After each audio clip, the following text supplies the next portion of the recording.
What up, all my poker bro and broettes? You want to know what it's like to be a poker vet, poker sensational, a poker winner? You want to know what it's like, what it takes to win a poker tournament? I got your poker sesh right here. This is your ticket to glory, all right? This is the route, all right? You just open up the treasure map, the poker treasure map, and it's got your route to the treasure chest, the poker chest of money, gold, of respect, of honor, all right? Let the poker gods shine down on you and say, today you are going to be a champ. You are going to find a way to win the tournament. This is an epic moment in anyone's poker career when they take down a tournament. They don't know when it's going to happen. They don't know which game it's going to be. They don't know if they're going to be chip leader the whole game or if they're going to be the underdog the entire time. And they stick in there. They stick with it. All right? They don't give up. You don't say, oh, well, I'm almost out. I might as well just push myself out. No. You hang in there. You hold tight. All right?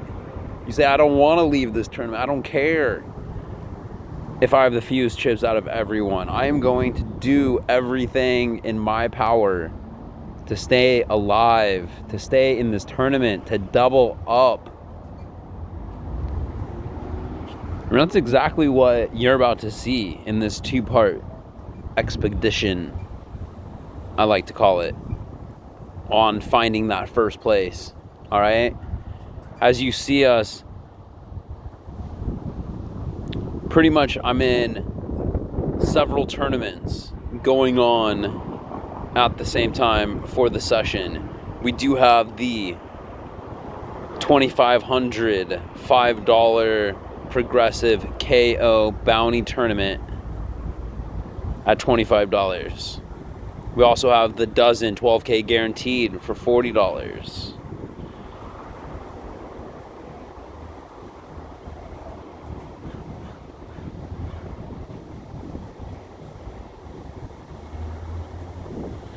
And I want to say there is a 15K guaranteed for $15. So nice mid-level sesh going on right now. Pocket Rockets in the KO. And I just throw it in like there ain't no tomorrow. Pretty sure I had poker bloodlust going on right now. I was like poker blood drunk. Look at this. I get called. Are you kidding me? 4-6 suited calls my all-in pre-flop. Is this real? Is this really happening? I almost don't even believe it, and I lived it. And I'm looking back on this and I'm thinking, what the fuck just happened? Okay? First of all, I'm thinking, what the hell am I doing going all in pre-flop with Rockets on tune 400 with 15K? And then to my demise, I get called by a 4-6 suited out of all hands. Ends up working out for me, though. Wow. Okay. I don't know. Sometimes I just feel like throwing it in ends up with a better result than just raising. You know, I feel like they just give you less credit, you know. Guy's probably thinking at best I got something like, I don't know, 2 high cards. Oh, man. Pocket Kings. Love it until you see some aces on the board, and then all of a sudden, you know, I just put out this min bet, and he folds, you know. So, you know, it's nice to just kind of micro bet just to gauge where you're at, to see how they want to play from there on. Try to get some information cheaply. As you can see, pocket fives were no good. You're getting cracked on both ends of that stick with ace 10, flopping, hitting 2 pair.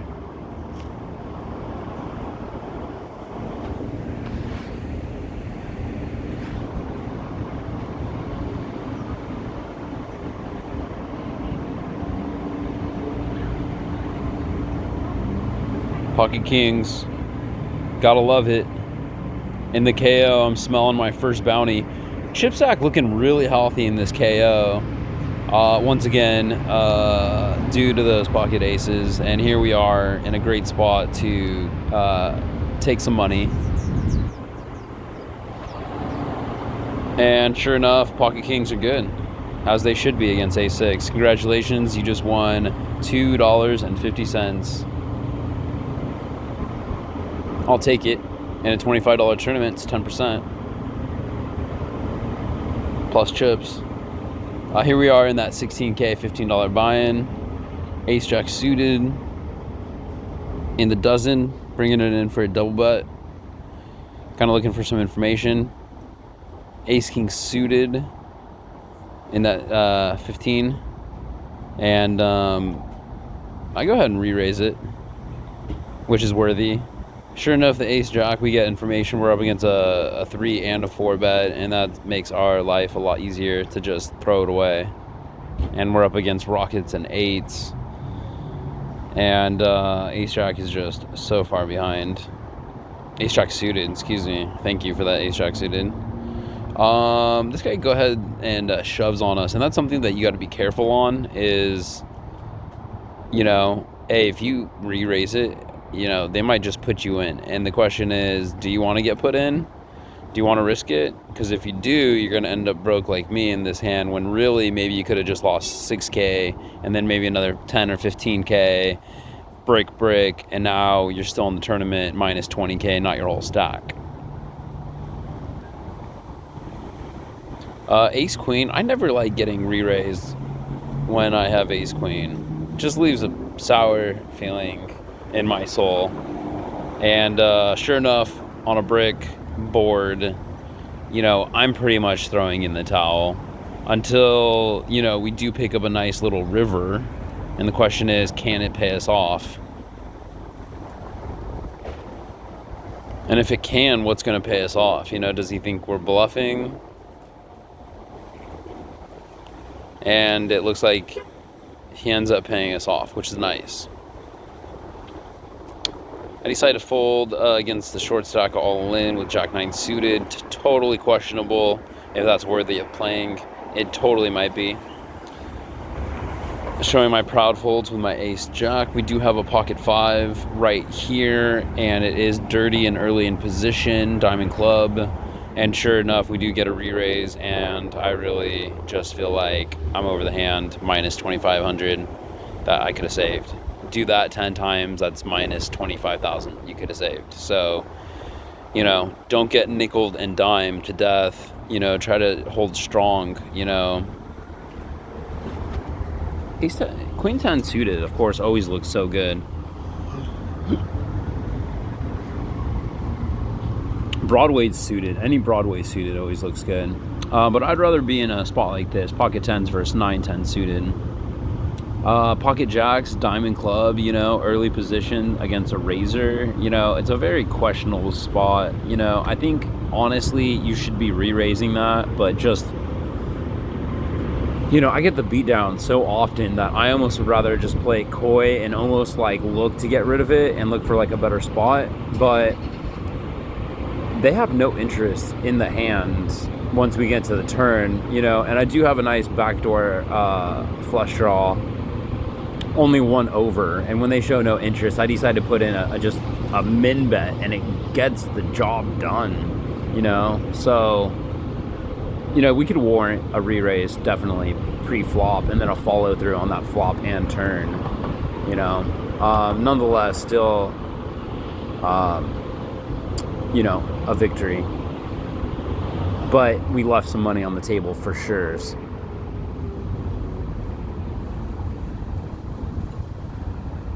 Ace Jack. And look at that. Once again, a proud fold with the Rockets right next to us. Nothing more rewarding than folding that garbage and seeing that you made the right decision. Yeah, you know, at this point, I'm just shoving with anything like a mid pair, and I love it. You know, this is such a great spot because this way you don't have to worry about overs. Because if I see king, jack, jack, you know, obviously it's going to be really tough. Oh, but diamond club strikes again, and pocket sixes comes through for a huge pot, unfortunately busting us out of that tournament, possibly for the second time. Which is just, you know, such a bummer, because whenever you have an overpair for a big pot, you know, I mean, you just gotta love it, you know? And it's just, it hurts. It hurts when they hit a set on you so easily, it feels. But I'm sure our time will come where vengeance will strike on our end. Look at this monster of a flop draw. You know, king nine suited. Got a straight draw over, flush draw. I mean, it just, what a power hand without having anything. And then sure enough, we do make the second nut on the turn, which... you know, wish we would have got some more value, but sure, it's nice to just take the hand down when you have king high. Here we are later in the session, and it's crunch time, you know, and there are some really tough folds that need to get made. Like right here with this ace queen suited against a late position raiser, there's no way I'm folding. I'm just gonna say thank you for giving me some action, because I desperately needed that double up. I mean, I was down to what, 8k with my 3k in. I had like 11k on 3,000. That's a bad spot to be in. I get short stacked in the 40 and decided to just open shove with you know, over the top on his limp with the ace queen, and he shows nines.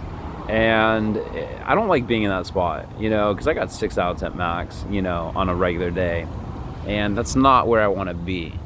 You know, and I look back and I think, hey, maybe I could have preserved my tournament life. I mean, you start off with 12k. I was down to 5 or 6k. I could have limped. I could have doubled it. You know, I don't have to play. But it's like when you don't see a hand for a while and then you pick up something like ace king or ace queen short stack, even an ace jack, you're just like, wow, I really don't have a choice. I just want to pop shove it, you know. But sometimes you got to ask yourself, you know, is preserving my tournament life more than worth a than a double up? You know, it's tough. It's a really tough position. You know, when it's 250, 500, you got ace queen, you got 5k. You know, you're just excited to have a hand, you know. Here we are in the bounty with ace king, pop shove it against ace 3 and 6-7 suited. Please. Ace high flop, love it. You know, I'm looking oh so strong. Holds up. We won a monster pot, right? And a bounty. It's just looking so good. And all of a sudden, I don't have 8k. You know, just like that. And that's the nice thing is, you know, you don't see how few and far my hands in between are, or how long I waited to get some of those hands. But I'm telling you, you know, there was a lot of waiting involved. There was a lot of in-between folds involved, you know, for me to pick up those prime opportunities, you know. But I mean, I got desperately short stacked before I got a good opportunity, and I waited to get that good opportunity before taking a chance with something like less, because I'm panicked about my chip deficit. So just to let you know, I waited to the nitty gritty for that ace queen. All right, I eventually got rewarded with that ace king, you know. And so that's what propelled us from being a super short stacked to having a nice healthy stack of that 60k. Now remember, I got that double up with that aces earlier on. Okay, it looked like I pretty much played nothing until I got short stacked. You know, I went from 30k down to 8 to 11k, you know, on 3,000, you know, at that point. But I came back up, and then all of a sudden I went with that ace king for that triple up. So all it took was what? Aces, ace queen, and then ace king. And all of a sudden I went from, you know, last to, you know, a nice healthy stack.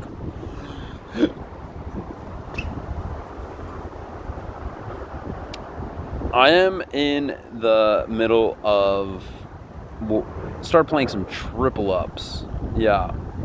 A couple $25 and a $15 triple ups. And I love those sit and goes.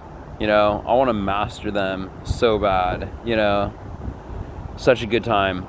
You know, great structure. But let's not focus in on the triple ups too much. Although a lot can be learned, you know, laying down stuff like ace 10 suited. It's questionable when it comes ace high. And this may be a spot that I missed out on, you know.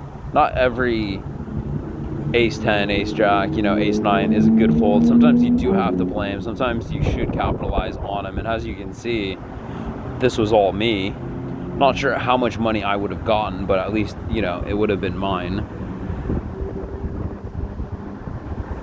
Folding ace queen suited under the gun +1 first to act? I mean, who does that? Apparently I do.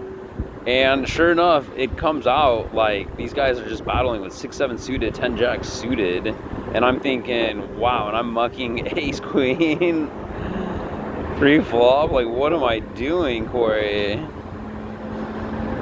then I see this donk, you know, with a 1 with this pair of 6s, you know, and I'm just thinking, okay, well, maybe I saved myself from the fire, the hazard. King jack suited, you know, you gotta love a suited Broadway. But I play by the rules, and an open-ended straight on a flush board ain't for me, so I let it go. And you got to be willing to just let it go, you know, and realize the difference between a payoff and something that you're going to get paid on. 55K. We're still in the bounty tournament. And we pick up 10 jack suited, battle the blinds, second pair. How do you want to play it? I say check it over, see what he wants to do. Because if he raises on our bet, it's going to put us in a really peculiar situation. But if we check and then he bets, we can actually call or raise and then be the one making the move, which I feel like works out nicer. And I don't think there's too many cards that we're scared of on the turn. It works out in our favor. Pocket JJs, how do you want to play him against an all-in and a call? I'm thinking at this point, short stack's weak, the caller's weak, my jacks are going in, and as long as no one behind me picks up a even bigger monster, we should be good for a nice chunky pot. And sure enough, dude, jack 9 suited, are you kidding me? I get the short stack going all in with ace 3 suited, but come on. This guy ends up putting his little stack in. Just what we want. Against jack 9 suited. I mean, it doesn't get much sweeter, and we obviously rightfully deserve to win that pot. Nice chunky bet right there, and a great way to play it. I mean, either way, as you see, as the board runs out, we're going to win that pot. We're going to be aggressive. We're going to be able to stay in it. Works out in our favor all around.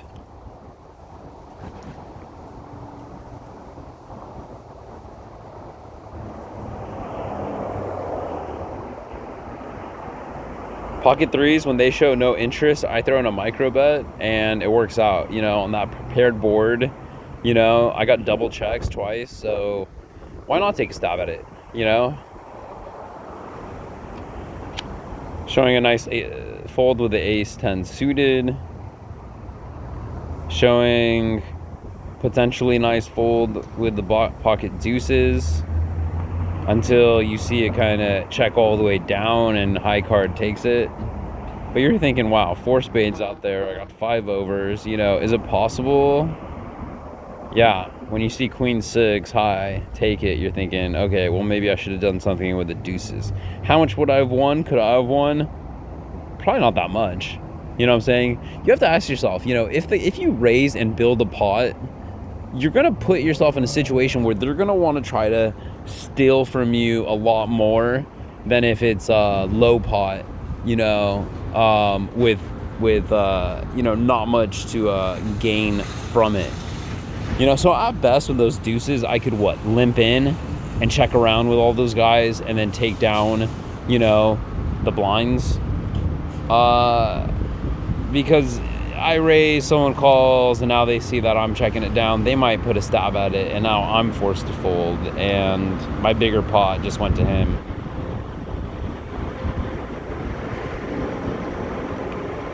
You know, as much as you want to go for that casual call, you know, on the small blind, don't forget the big blind can raise, and it's going to bite you every time, bite your head off. Yeah, and sure enough, your 10-8 wasn't going to do anything for you, you know, minus 50 chips because it's 50, 100, but, you know, every time you do that 10 times, that's minus 500. You only start off with 1,500. So you got to ask yourself, you know, is it worth the casual call? I think the casual call is killing the casual player. You have to refrain yourself from the casual call. I think if there's one thing to take from any of my videos, it's going to be, if you eliminate the casual call, it might bring your game to a better level. If it's not worth or worthy of me capturing it and putting it on this video, then it's probably not worth playing at all.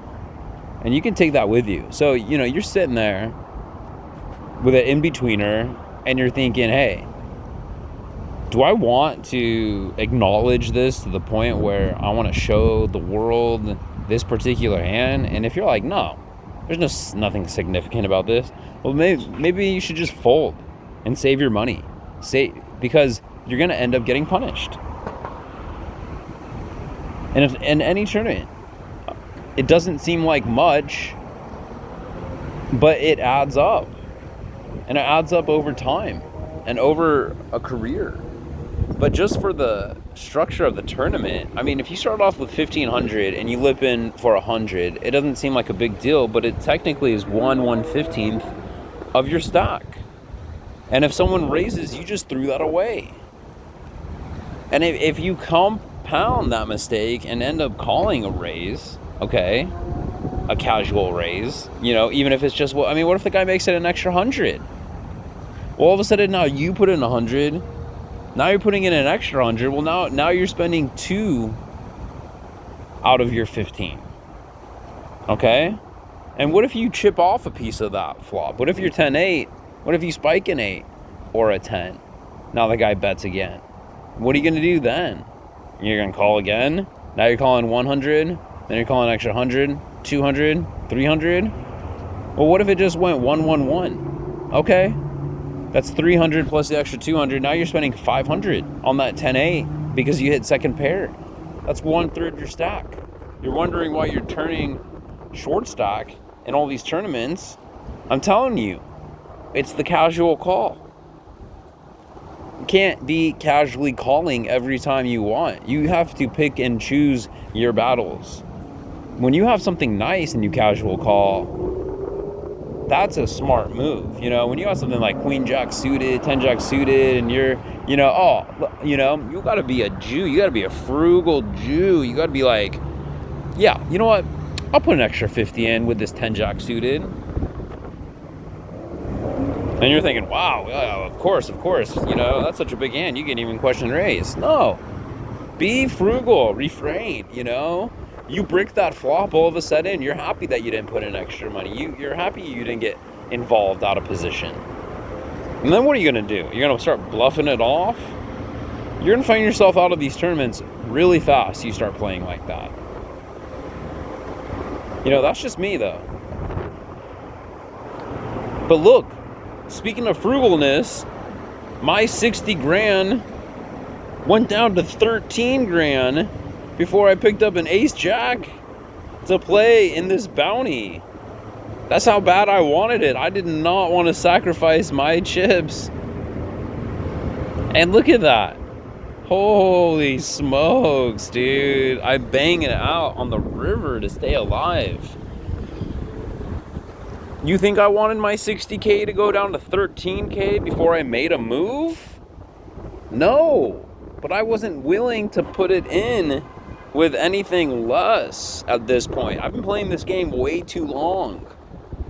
That specific tournament, poker in general. But when you make it down to the end of the tournament, you survived. Come on.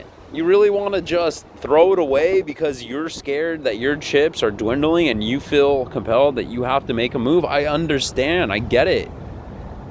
You're thinking, you got to play something. Why would I want to what am I going to do? I say wait for it.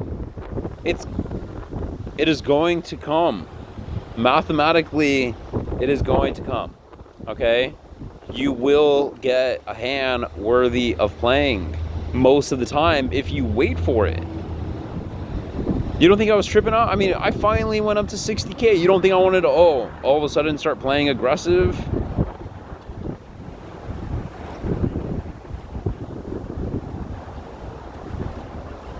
I didn't want to throw away my tournament on garbage. And look at this. Once again, I'm forced to, make a move, but I want the best hand. Ace 4 against 10-3. This is a great spot to be in. And guess what? I make the move. When he raises on the dealer button and I have that Ace 4, it's time to play. All right? Of course I don't like Ace 4 that much, but I have to play my spot.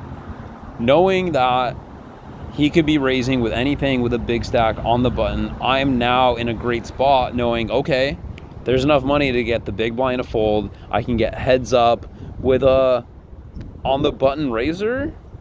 He's obviously raising loose most of the time, and my ace is going to be best. That's a spot that I feel good about putting it in with. And sure enough, I waited for it, and we're back up to 70K. 60K all the way down to 13. Got that apple juice in good against that queen 10. Prevailed, barely, but we did.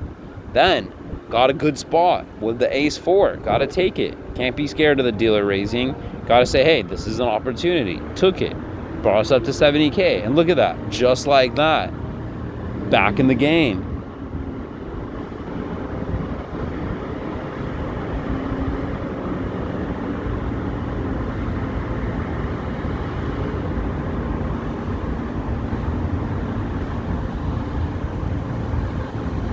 Pocket deuces against an all-in. It's close, isn't it? I don't think it's good enough. Pocket tens, early position. The interesting thing is I played these triple ups like with the best of my ability because I was still in that progressive bounty tournament. It's interesting how if you're so asphyxiated and zoned in and honed in on one game so much, you're so into it, you're so passionate, you're so far, you're so deep, your power level for the other tournaments rise. And all of a sudden, that intensity, okay, your gameplay, that level is now just stemmed down to these other tournaments, and you're like, wow, I'm just in poker beast mode. Look at this, progressive bounty. Ace queen versus king queen for 190.